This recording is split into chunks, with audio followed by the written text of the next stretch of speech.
We see it and hear it all the time and on all platforms. We've been hacked. We're doomed. Well, most people don't have that reaction. You see, being hacked is an easy fix. Just a password reset if you're quick to catch it. But how did we get here in the first place? There are two types of behaviors to blame: human behavior and software behavior. Starting off with human behavior. The top 3 most common reasons humans get hacked. Starting with number 1, scam emails. We've all questioned them at one point.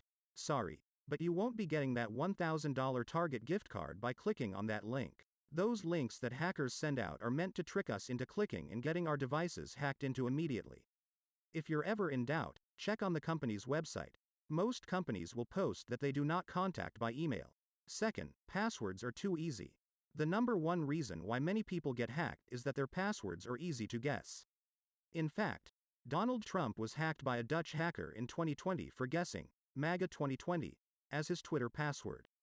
You might not realize it, but the information you're sharing online could be what led to you getting hacked. Now, a lot of people have their passwords as their pets or maybe a family member's name. Because we're not thinking about it, when we post the names of our pets and family members, especially on their birthday, we don't think that there could be someone using this information to get us. Lastly, public places. We've all been to a library or coffee shop at one point. Maybe after a long day, you forgot to log out of a public computer and your account was hacked.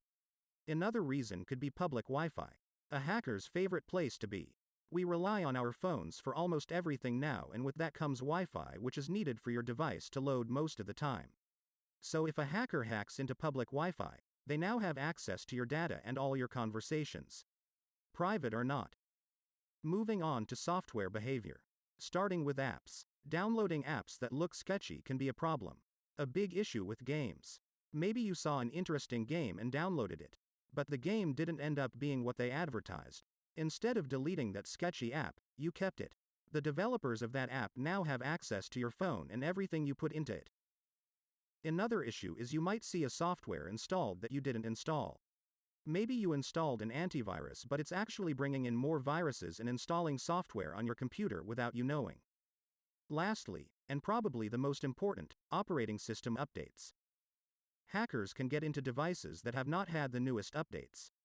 In fact, in September of 2021, Apple issued emergency software updates for a critical vulnerability in its products after security researchers uncovered a flaw that allowed highly invasive spyware from Israel's NSO group to infect anyone's iPhone, iPad, Apple Watch, or Mac computer without so much as a click. This allowed them to invisibly infect Apple devices without victims' knowledge and allows governments, mercenaries, and criminals to secretly break into someone's device without tipping the victim off. How scary is that? We've talked about human and software behavior when it comes to getting hacked. Now, how can you prevent yourself from getting hacked? 1. Enable two-factor or multi-factor authentication. This will send a text or email to your phone that something in your account has changed and no further action can be done until you confirm it was you. 2. Make passwords stronger. Avoid pets, friends, and family names. You can also trust a password management program to keep all your passwords safe. 3. Install antivirus software like AVG, McAfee, or Norton. 4. Delete unused apps. Make sure to read the fine print before downloading third-party apps. 5. Always update your systems when a new update is released. We hope you liked this video. Make sure to like and subscribe for more videos like this.